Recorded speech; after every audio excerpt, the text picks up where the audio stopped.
Jadi antara yang man araf anak para dengan statement yang kedua, yang mana sebenarnya ini belum saya tidak kebetulan, enggak tidak benar. Menurut antum gimana? Kan itu kan kalimat itu kan, man araf anak tahu, bapak araf robbal. Kalau tadi kita sudah berbicara hadratil rububiyah, Rob itu kan bukan kita berbicara tentang hadratil ahadiyah. Pada saat kita berbicara tentang hadratil ahadiyah, kita hanya punya satu informasi, satu ilmu.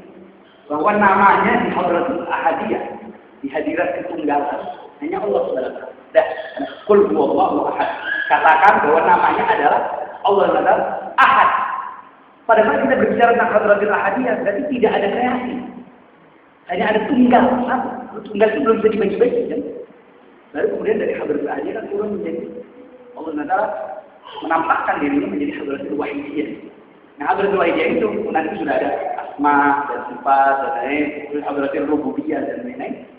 Ini yang bisa dikenal. Gitu. Tapi pada saat kita berbicara dia seperti dirinya sendiri, dia adalah yang paling zahir, yang paling bisa dikenal. Tapi dia adalah yang paling batin, yang tidak bisa dikenal. Jadi selalu ada aspek misterius yang tetap pada akhirnya kita tidak bisa memahami. Itu terakhir. Jadi kita kembali bahwa man arafa nafsahu faqad arafa rabbuh. Siapa yang mengenal dirinya mengenal rohnya, yang diterjemahkan mengenal Tuhannya. Karena kalau kita mengatakan mengenal Tuhannya, yang mana nih? Hadratul ahadiyah, atau wahidiyah, atau asma dan sifat dan lain-lain. Gitu ya. Jadi itu ininya. Artinya Allah SWT hanya pada saat kita mengenal Allah SWT itu hanya karena Allah SWT menginginkan kita untuk mengenal diri. Ya kan? Kita secara etika, kita secara praktis kita mencoba mengenal Allah SWT. Tapi pada hakikatnya secara ontologi bukan kita yang mengenal dan mencoba mendekatinya, tapi adalah Allah SWT yang memberikan izin untuk kita mengenalnya dan mendekatkan kita kepadanya. Secara hakikatnya seperti itu. Ya kan? Nah, kembali kepada masalah Imam Ali bin Abi Thalib dan perkataannya bahwa masalah jiwa dan akal. Ya, tetapi yang harus kita pahami adalah pada saat mereka berbicara tentang Imam Ali dan penerusnya, pada saat mereka berbicara tentang akal atau tentang nafsu atau tentang jiwa, mereka tidak berbicara seperti Descartes dan filsuf-filsuf pasca pencerahan memahami akal, nalar dan lain yang bersifat. Pada saat mereka berbicara akal, mereka mengetahui bahwa akal itu ada lokusnya. Lokusnya akal itu apa? Kan nggak ada. Wujudnya akal itu kan nggak ada. Makanya di dalam Quran kan tidak ada kata akal. Adanya kan akala yakilu. Ya kan? Akal itu kan kata kerja, bukan kata benda. Karena apa? Karena bagi mereka, jelaskan banyak lebar Imam Ghazali, yang namanya qalb, akal, ruh, dan nafsu ini kan sebenarnya satu. Ini yang disebut sebagai ruh. Kan? Tapi ini adalah masalahnya fungsi. Pada saat dia melakukan, pada saat roh kita itu berpikir, ya, melakukan inteleksi, itu disebut akal. Pada saat dia berfungsi sebagai alat kognitif untuk menerima limpahan-limpahan suci ilahiyah, dia disebut qalb. Pada saat dia mengatur tubuh, dia disebut nafs. Ya kan?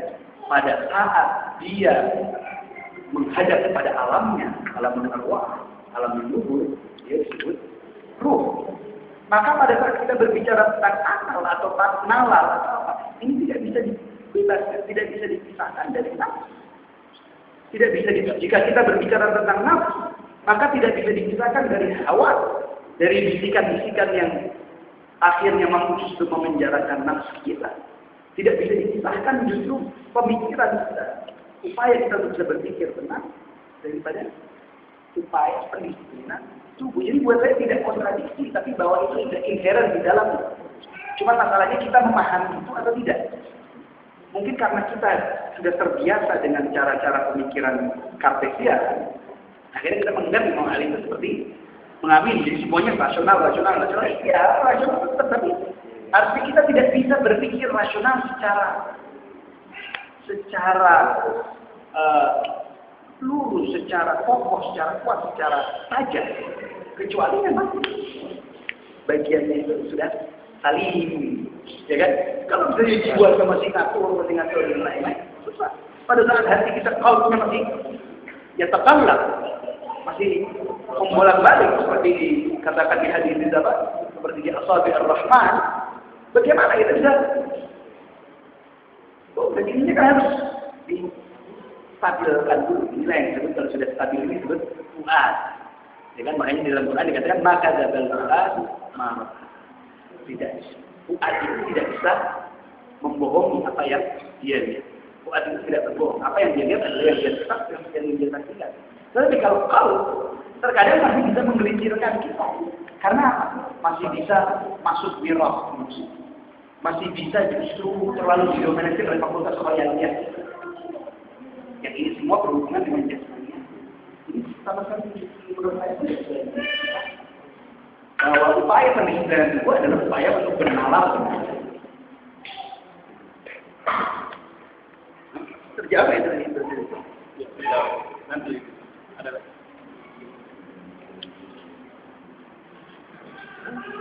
Ada ya.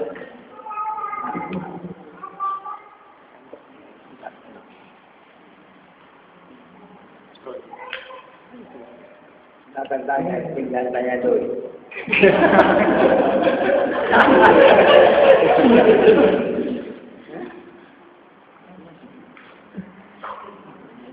Jadi mungkin dilanjutkan tentang tahalli yang terjadi ini kan seperti gerak naik kemudian gerak turun. Terjadi ini seperti mimpi manifestasi. Tapi sebelum itu ada penanggalan. Penanggalan ini kalau menurut pemahaman saya penanggalan berarti untuk mencapai yang namanya hakikat. Ini kan ada marifat syariat, tarekat hakikat. Seolah-olah menanggalkan hal-hal yang bersifat material itu untuk mengenal namanya Allah, mengenal hakikat, itu harus menanggalkan aspek-aspek materi dalam diri kita. Mengenal. Kemudian setelah masuk dalam ranah hakikat, kemudian kita bisa jalan manifestasikan pengetahuan yang kita peroleh dalam hakikat. Yang belum dipahami itu mengenai penanggalan, sementara kita harus mendiskusikan itu. Tapi di satu sisi kita harus menanggalkan aspek materi dari diri kita, yaitu untuk mencapai yang namanya hakikat. Kalau para tasawuf seperti Syekh Siddiq kan mengatakan bahwa syariat sebenarnya tidak bisa dilakukan ketika kita masih hidup. Sehingga diktumnya itu diktum pada itu seperti diktum kablah asal matilah sebelum kamu mati. Jadi itu maksudnya seperti apa? Ini penanggalan ini menarik sekali karena dulu ada satu orang Belanda ingin coba membuat buku nahwu untuk menaruh i'rab di bahasa Arab Pegor, Arab Jawa yang ditulis bahasa Jawa ditulis dengan dan bahasa Melayu kan ditulis dengan aksara Arab. Bagaimana caranya kita bisa tahu kata tanggal, tinggal, tunggal, tanggal, tinggal, tunggal, ya kan? Gimana kita bisa tahu kata ini kan sama tulisannya? Ini dibacanya tanggal atau tinggal atau tunggal tanpa mengetahui konteks sintaksnya. Karena mengetahui sintaksnya tidak bisa. Karena ya tanggal, tinggal, tunggal. Karena pada saat Anda menanggalkan diri Anda, yang tinggal hanya yang tunggal. Itu satu kesatuan. Tanggal, tinggal, tunggal itu adalah satu kata. Tapi bisa dibaca 3 kata, ya kan? Tapi juga itu menunjukkan metafisika Islam. Nah, masalah bagaimana kita, saya pikir yang disebut untuk kebelahan tabu dan lain-lain ini bukan kemudian kita seperti tradisi. Mana yang kemudian kita kembali ke jalur dan lain-lain terus menanggalkan kita. Artinya adalah pada saat kita mendisiplinkan itu, sesuai dengan tuntunan Rasulullah SAW yang merupakan the central logos, kan Nur Muhammad, ini dan Muhammad ini sebagai logos. Ini kan berarti kita memastikan kemampuan atau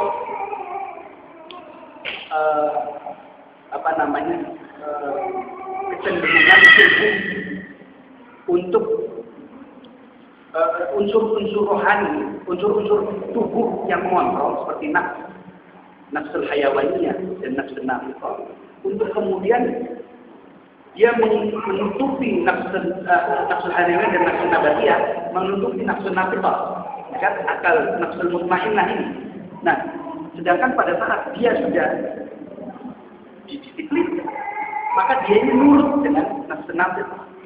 Jadi tanpa harus menanggalkan materialitas, tanpa harus menanggalkan materialitas, tetap tubuh itu justru tanpa bisa berangkat, tapi dia tubuhnya itu naik, artinya ruh sebagai yang terhubung dengan tubuh ini yang naik, karena malah justru tubuh menjadi nurut dan menjadi ikut dengan apa-apa yang dikatakan oleh nafsu.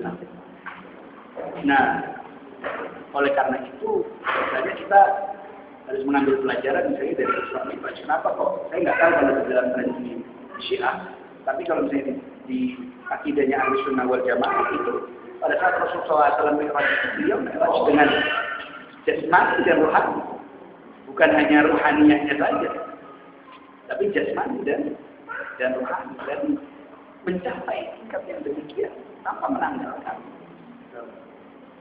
jasmaninya.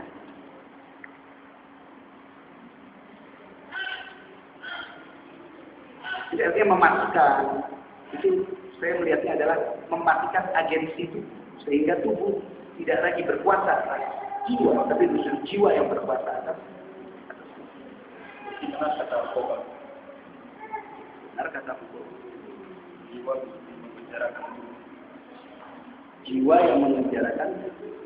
Ya enggak juga, tapi kan itu baru hanya satu jawaban. Tapi kemudian jawaban yang lain adalah jiwa yang memenjarakan tubuh, tapi juga tubuh juga harus dikontrol oleh tubuh. Ya, karena kalau jiwa ini masalahnya ambigu ya. Artinya jiwa itu kan nafsu. Sedangkan kalau kita di dalam tradisi Islam itu ada pembedaan antara nafsu dan nafsu. Ini yang bersumber langsung dari Allah. Jadi ada juga nafsu hayawaninya. Ya kan? Justru fakultas seperti Wahbiyah, Khayaliyah, Hisr Mustadrak, Common Sense, fakultas representasi, fakultas imajinasi, fakultas retensi, memori, dan lain. Ini semua adalah jiwa, tapi jiwa yang hayawannya.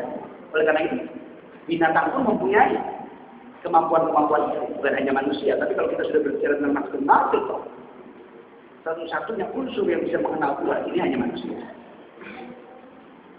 Jadi kalau kita bawa ke ranah habitus, kalau habitus kita terjemahkan secara bebas ini kan kebiasaan, ya, habituasi. Ketika seperti jiwa yang menjadikan, ketika misalnya kita membaca buku, ini kan bisa membentuk paradigma kita, bisa membentuk cara pandang kita, kemudian cara pandang kita itu bisa membentuk karakter kita dan menjadi perilaku kita. Ini kan seperti apa yang diterima oleh jiwa kemudian menjadi perilaku tubuh. Ini kan misalnya kalau kita melihat habitus pada budaya populer kan juga seperti itu. Kebiasaan, untuk membuat sebuah kebiasaan itu, maka kita harus membentuk paradigma dulu. Itu kalau misalnya menurut Bourdieu. Tapi kalau kita kembali ke Ghazali dan Aristoteles, tidak demikian. Jadi maksudnya begini, jadi bagaimana perilaku disiplin tubuh itu kemudian bisa mengarahkan jiwa kita pada pengenalan ini, pengenalan kepada hakikat yang pada akhirnya jiwalah yang mengontrol tubuh itu kembali. Kemudian kita berawal pada disiplin itu, ya, disiplin kita berpijak pada disiplin tubuh, kemudian untuk membuat sebuah kebiasaan yang pada akhirnya untuk mencapai meta pragmatis, mencapai pengenalan. mencapai pengenalan terhadap hakikat. Tapi yang juga mengatakan tadi, tubuh itu butuh kontrol dari jiwa.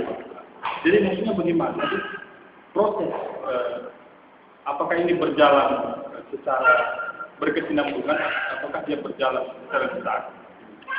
Proses pendisiplinan tubuh kemudian untuk menghadapkan jiwa kepada hakikat dan pada akhirnya jiwa yang mengontrol tubuh ikut dalam lautan hakikat. Ya, saya tetap berpendirian bahwa kita tidak dipaksa tanpa disiplin. Kalau datang ada berbicara, kita harus mengetahui paradigmanya dulu, harus memahami buku-bukunya dan mempelajari buku. Pertama saja, pertanyaan saya adalah bagaimana Anda mempunyai kebiasaan membaca? Kalau Anda tidak pernah dibiasakan untuk membaca. Ada cerita yang salah satu profesor di sana itu, dia itu di Amerika, dia itu selalu setiap jam 7 sampai jam 9 malam, dia duduk bersama istrinya, baca buku di ruang keluarga, baca buku, dan anak itu masih kecil-kecil ditaruh aja di situ, jadi terus ditaruh di depan itu. Jadi anak itu kemudian akhirnya melihat orang tuanya membaca, melihat terus dia mulai buka-buka buku. Nanti akhirnya kemauan untuk membaca itu demikian. Tapi saya yakin sekali terhadap asumsi pasca perkerahan yang mana bahwa dengan kita mempelajari sesuatu secara teoritis, kemudian kita bisa menjadi orang yang mengikuti, mempraktikkan. Artinya betapa banyak orang yang menguasai ilmu agama, betapa banyak orang yang menguasai ilmu etika dan lain-lain, tapi tidak bisa menginternalisasi itu ke dalam diri. Ya kan? Oleh karena itu, kenapa justru di dalam perdebatan awal agama ini? Biasanya kita selalu pada saat kita berbicara tentang perdebatan di dalam tradisi kita berbicara tentang ilmu kalam. Tapi jauh sebelum ilmu kalam, perdebatannya justru yang awal ini zaman sahabat dan tadi adalah justru banyak sekali tentang perdebatan tentang masalah-masalah praktik, masalah wudhu, masalah cara naruh jenazah, masalah ini dan lain-lain, malah belum masalah teori. Gitu. Kenapa kok justru masalah-masalah itu? Cara sholat dan karena pada saat awalnya adalah Rasulullah SAW ada Rasul yang bisa ditanyakan, jadi kemudian tidak ada orang itu, maka ada orang yang saya tinggal di mana, ini gimana caranya, ini ada kebiasaan lokal, ada proses negosiasi. Justru masalah ortodoksi, belum masalah ortodoksi. Ini menjadi mungkin nyambung dengan yang kemarin ya, karena kemarin saya terlambat datang juga waktu di acara diskusi Islam Channel itu menyangkut dengan kota. Menurut saya aktivis Islam di Manado itu mungkin sudah kena sindrom cyberspace. Kenapa saya bilang sindrom cyberspace? Apa dan benar bentuk yang lain? Nah, contoh, terlalu banyak berpusat dengan paradigma. Jadi dia lupa dengan realitasnya sebenarnya apa gitu yang dihadapi. Ini problem yang saya temui di teman-teman aktivis Islam. Karena saya teman aktivis juga. Sekarang gini, kalau kita lihat, kita bicara tentang disiplin. Sebenarnya, kalau kita bandingkan dengan yang lain, itu disiplinnya kita itu sangat hebat. Tapi kenapa kita Indonesia kalah dengan Jepang yang kayak patuh lagi samurai, yang mereka bisa mendisiplinkan model samurai diimplementasikan ke aktivitas mereka sehari-hari dengan heran kalau Jepang hebat. Harusnya kita Islam itu harus lebih hebat dari itu. Nah sekarang gini, yang dari fokus galau saya dari kemarin itu sebenarnya membentuk karakter seperti apa? Kita kan udah diajarin, mau kayak Habib bilang tadi bahwa kalau kita mau disiplin harus dipaksa. Itu betul, saya sepakat, harus dipaksa. Kalau nggak dipaksa nggak mungkin bisa jadi. Saya sepakat dengan itu. Nah sekarang, gimana kita hanya bersifat di paradigma, sementara kita nggak merasakan diri disiplin. Saya maaf banyak ya dengan teman-teman aktivis Islam itu, Banyak yang lupa dengan persoalan disiplin. Yang persoalan disiplin. Iya. Mungkin habis tahu disiplinnya apa, gitu. Dalam Islam apa disiplinnya. Kita nggak berubah ini kan. Itu problem. Sehingga ketika kita memecahkan atau memecahkan sebuah masalah yang terjadi, itu adalah sosial yang terjadi di masyarakat itu, kita gampang, bingung. Berkutat dalam kode menurut seperti ini, menurut dasar seperti ini. Terus problem solusi itu di mana? Ini problem. Nah, jadi saya pikir bahwa yang harus titik fokus kita adalah bagaimana kita membuat individu kita masing-masing bisa disiplin sehingga terjadi sebuah karakter yang betul-betul seperti panutan kita Rasulullah SAW sehingga menjadi benar-benar sehari-hari. Itu problem. Saya kemarin sangat antusias, sangat berharap dengan model ESG kemarin. Itu sangat hebat untuk pembentukan karakter. Tapi sayang, problemnya dengan ESG itu sangat eksklusif. Dan itu pun terjadi dengan kelompok tarekat, terjadi dengan kelompok-kelompok sufi dan lain-lain. Ketika mereka berkumpul segala macam, munculnya eksklusivitasnya. Itu problem. Gimana kita bisa berbaur? Kita ngomong yang ini nggak ada apa-apa dengan kelompok kita, kan? Itu problem. Sementara Rasulullah mengajarkan itu seperti itu. Nah, ini yang jadi titik fokus saya itu. Kita harus mulai dari mana? Tapi menurut saya adalah sebenarnya disiplin diri sendiri dulu. Jangan dulu rubah orang deh, rubah diri sendiri dulu deh.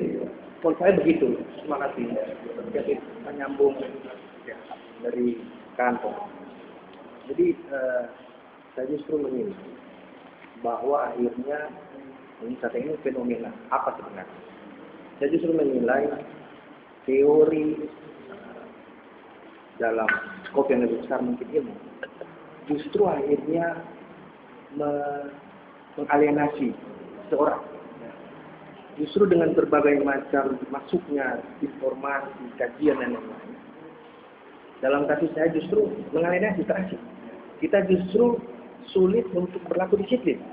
Karena bingung dengan sebuah berbagai macam variasi informasi, cara, dan model disiplin juga termasuk. Nah, ini yang saya menjadi juga terkadang ketika banyak mendapatkan berbagai macam proses informasi termasuk juga membaca, itu akhirnya juga pada titik tertentu itu menganalisis saya secara pribadi.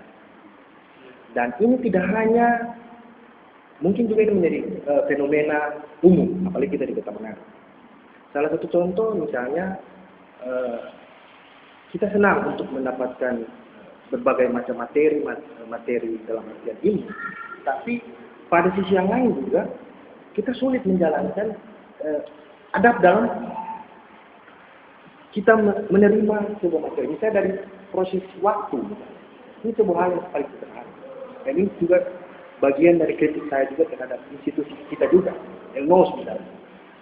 Itu problem.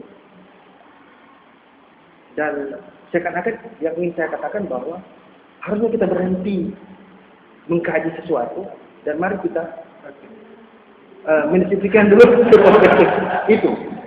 Ini problem yang sangat ini dan ini fenomena yang sering terjadi di internal kita. Bahkan kalau tadi kita dalam secara khusus misalnya aktivis muslim ya. Mungkin ada praktek lain yang di Kota Manado.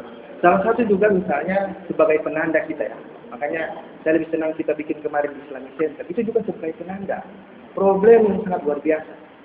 Islamic Center belum gedungnya tidak sesuai. Sudah ada bangunan baru di belakang masjid Ahmad Yani yang juga hanya memerlukan anggaran sebenarnya. Yang mubazir misalnya. Nah ini problem. Ada apa ini fenomena seperti ini? Itu mungkin dan fenomena ini solusinya mungkin dari tafsir religiusnya kita seperti apa?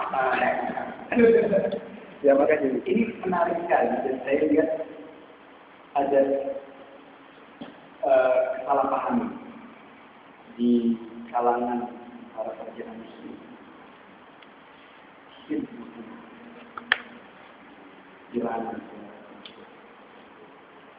Bahwa kita selalu menggunakan kata menarik sekali kata yang Anda gunakan paradigma. Kita harus berpikir paradigmatik. Kita harus kembali paradigmanya dulu baru praktis. Sebenarnya paradigma ini paradigmatic logic, kalau misalnya kita kembali ke akar ini.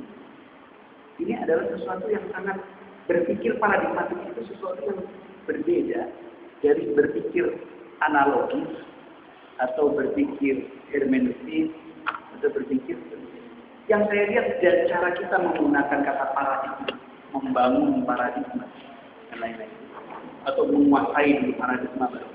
Ini sebenarnya sangat bertentangan dengan arti paradigma. Paradigma itu artinya apa? Asumsi kita membangun sesuatu yang dari part ke part tanpa pernah sampai kepada wholeness keseluruhan. Itu paradigma. Ya kan? Sedangkan kalau misalnya kita berbicara paradigma sekarang, misalnya teman-teman kita misalnya dari lulusan Iran mengatakan, oh ini wilayah seperti ini paradigma.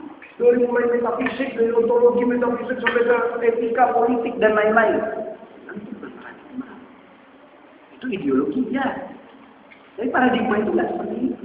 Paradigma itu tidak pernah menjadikan adanya keseluruhan. Adanya lingkaran. Paradigma itu akan selalu partikular. Jadi dari partikular ke partikular yang lain. Jadi justru berpikir paradigma itu adalah bermula dari berpikir yang konkret. Makanya saya misalnya memilih tubuh, ya kan? Atau tanda-tanda yang kemarin kita berbicara tentang simbol-simbol yang ada di kota kita. Itu berbicara paradigma. Kita ambil dari kasus, by case, tanpa pernah kita mengatakan seperti induktif atau deduktif. Oh ini kasus-kasus ini akan membentuk satu whole. Atau misalnya orang-orang hermeneutika, orang-orang liberal mengatakan, oh kita ambil dari beberapa ayat terus kita bisa mengasumsikan intisari atau tema besar Al-Quran itu apa? Yang bisa seperti itu. Paradigma. Paradigma itu tidak akan pernah.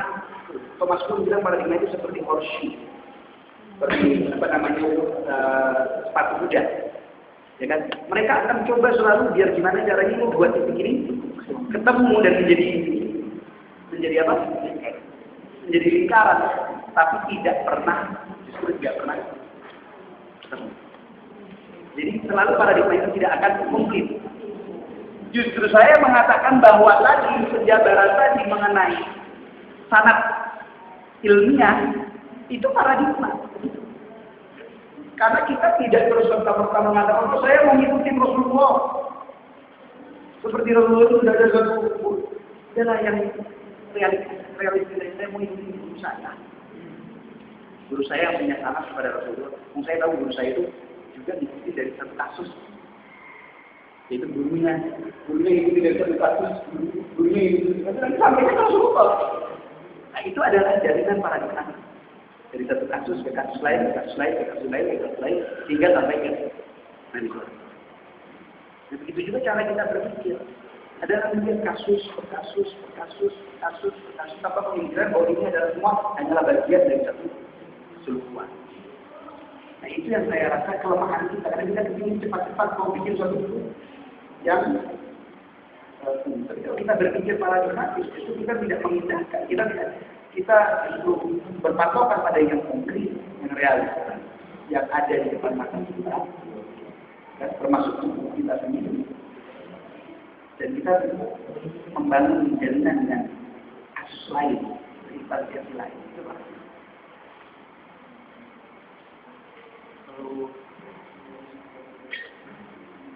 misalnya seperti pandangan para strukturalis dan post-strukturalis yang ibaratkan bahwa kehidupan ini ibarat teks, sebuah teks. Dalam sebuah teks itu kan ada yang namanya sintaks, kemudian yang merupakan sintaks susunan yang membentuk estetika. Tapi kemudian di balik sintaksnya itu ada yang disebut paradigma. Ini paradigma strukturalis. Bahwasanya paradigma lah yang menjadi bawah sadar, menjadi alam bawah sadar dari sintakma yang sakit secara teks. Ini kan ketika kita hendak menulis, ini kan kita membutuhkan sebuah paradigma untuk menyusun teks-teks kita sampai dia etis, terlihat etis. Nah, ini kan dia terbalik lagi.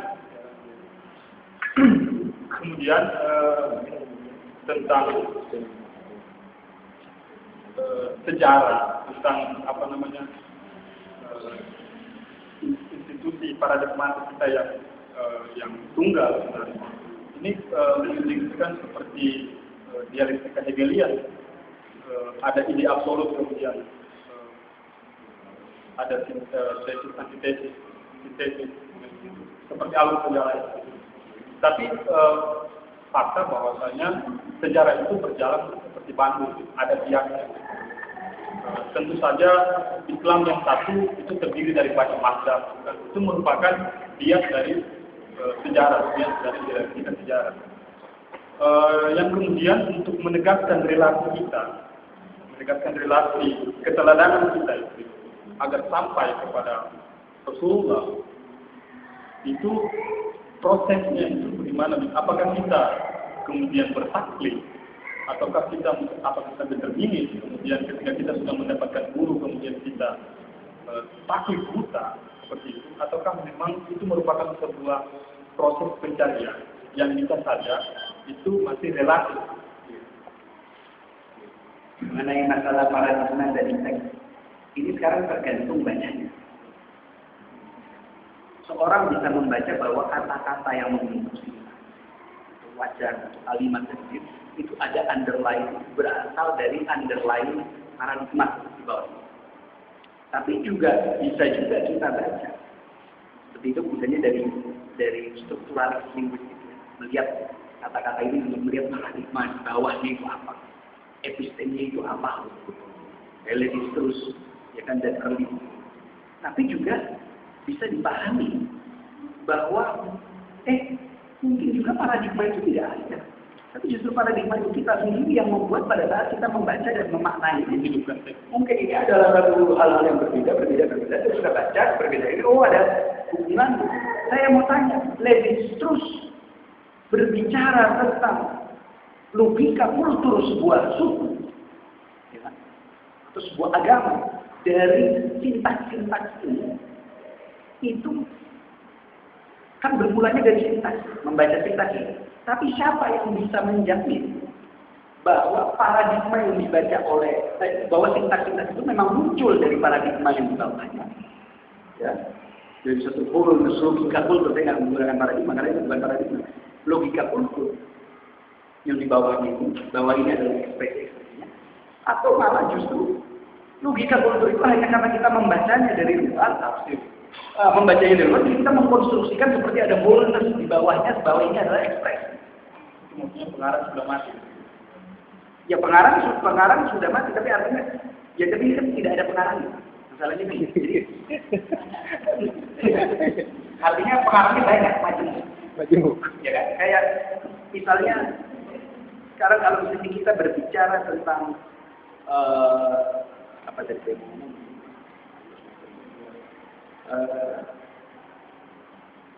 Terus jadi ya artinya orang-orang seperti strukturalis akan menganggap bahwa bahasa yang kita gunakan itu ada bahasanya, ada bahasa paradigma yang dimana di kamus.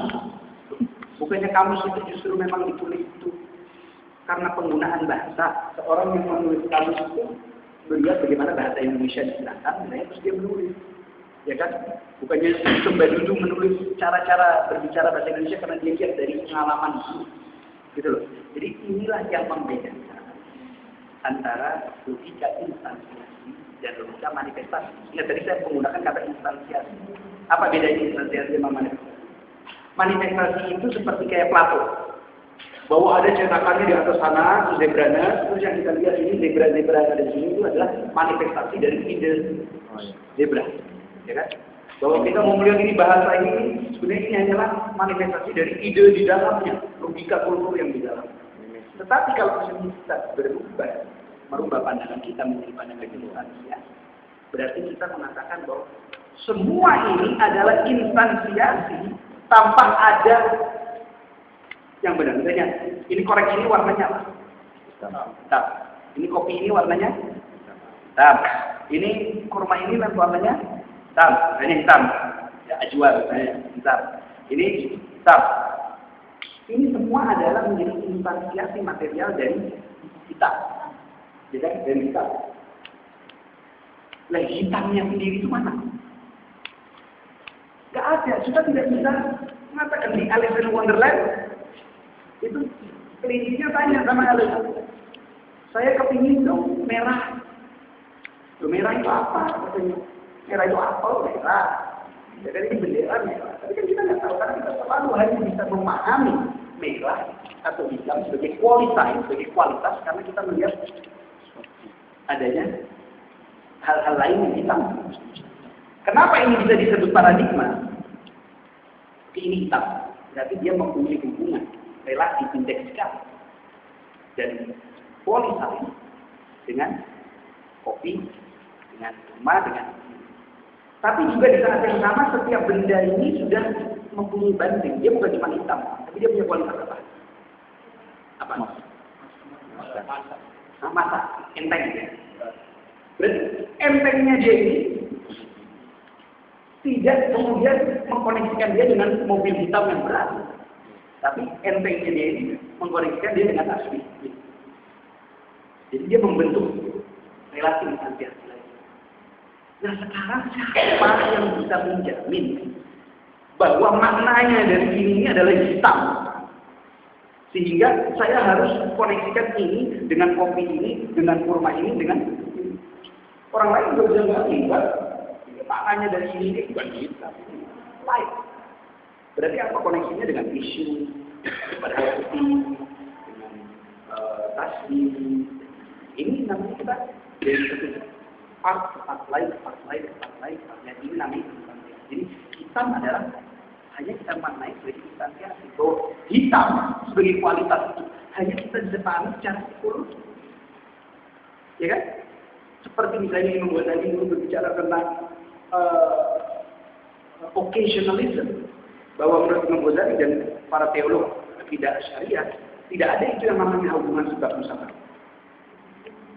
Sebab musabab itu tidak ada. Tapi saya dari kecil melihat bahwa setiap benda ini saya lempar, dia jatuh ke bawah. Ya kan? Karena saya selalu terhabituasi melihat itu dari kecil. Sehingga saya mengatakan ada hubungan logika, kausalitas antara melempar dan jatuh. Tapi hubungan itu tadi harus selalu ada apapun yang harus saya intervensi Tuhan untuk bisa merealisasi. Ya, ada iradah. Oleh karena itu kita bisa menjelaskan mukjizat. Walaupun api selalu membakar, tapi pada saat Nabi Ibrahim alaihissalam masuk ke dalam api tidak. Pada saat dua salam adalah itu kita bisa menjelaskan mukjizat. Nah, jadi berarti atau satu kesatuan esensi tentang suatu itu mungkin hanya upaya manusia epistemis, tidak ontologi. Dan sebagai epistemis, karena itu epistemis dia ada banyak sekali epistemologi yang lain yang mungkin tidak ada satu-satunya. Nah, mengenai tubuh tadi, atau dari itu adalah tubuh itu yang terakhir menegakkan relasi keteladanan tadi. Oh, enggak. Saya ngomong. Nah, Foucault awal pada saat dia menulis crime, punishment, discipline, punish, dia mengalami mental civilization dan lain, berbicara masih tetap seperti Levi-Strauss bahwa ini semuanya adalah manifestasi dari episteme di sebuah waktu, di sebuah zaman. Tapi pada saat kita melihat Foucault di History of Sexuality, Foucault akhir, buku terakhir dia, sebenarnya 3 buku terakhir ini sejarah seksualitas kita di 3. Dia sudah tidak lagi berbicara adanya itu. Dia hanya berbicara tentang microfact, bahwa dominasi yang terjadi di level mikro. Tanpa ada suatu keseluruhan ini, sehingga penyelesaiannya juga dalam level yang mikro. Penyelesaian dari masalah dominasi itu di level itu. Apa mungkin dilihat adanya suatu dominasi yang menyeluruh, yang menjadi substratum dari apa-apa yang terjadi, bahwa semua ini yang terjadi pada kita bisa dikembalikan pada masalah.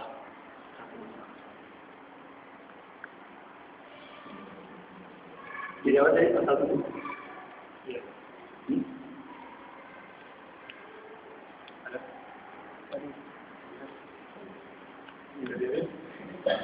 Yang tadi, tadi itu maksudnya tadi untuk meneladani Rasulullah, menegaskan. Karena kita ingin untuk menjadi dalam meneladani Rasul. Rasulullah dan meneladani Rasul itu tidak boleh abstrak. Anda harus kenal siapa dia orang itu. Jangan kita meneladani seorang. Unid nama cipta waktasib muhajjabah. Wa anta birruh la bil jismi kita. Anda harus jadilah seperti orang yang Anda idolakan. Waktasib muhajjabah. Mulailah memberikan pendidikan terhadap diri sendiri sejajar atau menuju seiring dengan kepribadian orang yang menjadi idola. Tadi itu ada. Mulai Anda belajar mendidik diri untuk menuju ke arah yang Anda idolakan. Pak Anda beruh lalu karena di komponen diri itu ada ruh yang menjadi sumber penggerak dan setiap kegiatan. Disebut insan. Kalau tidak ada ruhnya bukan insan namanya. Jadi kalau misalnya kita mau menyelamatkan Rasul, pertama membaca riwayatnya, kemudian nyambung dengan Rasulullah dengan cara apapun kita nyambung, mulai cinta kepada beliau. Kalau kecintaan itu sudah mendominasi diri kita, kayaknya kita lebih mudah akan mencapai target seperti orang yang kita idolakan. Maunya gini, Anda mau jadi orang kaya, udah siap jadi orang kaya. Kalau Anda perlu siap jadi orang kaya, Anda tidak akan pernah kaya.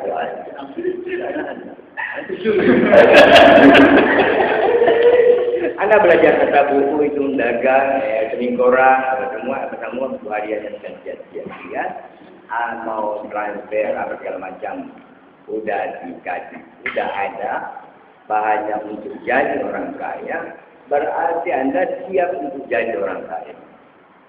Begitu dikasih kekayaan, Anda tidak tahu mau ngapa-ngapain. Anda tidak akan mungkin. Sebab innallaha la yaqbalu min du'ain ghafilin la. Allah Ta'ala tidak akan mengabulkan doa orang yang ketika berdoa lalai, fokus. Saya minta orang ahlul jannah yang tadi mana? Ahlul jannah itu bersih, itu sudah bersih. Hatinya tidak ada ketakutan, tidak terkontaminasi dengan perasaan orang. Dia punya perasaan sendiri, kemandirian dalam bentuk kedirian. Tidak terobsesi kayak tadi sosialisasi. Nah kalau Anda sudah siap seperti itu, insya Allah itu akan terjadi karena Allah tidak akan mengabulkan doa orang yang meminta kaya ngawur. Mau minta juga jadi ahli surga ngawur, jadi pengikut Nabi ngawur juga. Benar Nabi itu tidak. Maksudnya, kan? Jadi kalau misalnya kita mau suka jadi teladan, generasi-generasi yang militan atau generasi yang menjadi idola sekarang ini, mulai mendidik diri kepada sama seperti yang kita idolakan tadi. Adil ala nafsi wa takmil fadailah. Coba baca diri, cari dia punya keistimewaan diri itu di mana. Dengan keistimewaan diri itu kita mulai melakukan apa sesuai dengan itu. Jangan memaksakan diri jadi orang lain. Ya kadang-kadang sekarang orang mau ingin menjadi orang lain. Maaf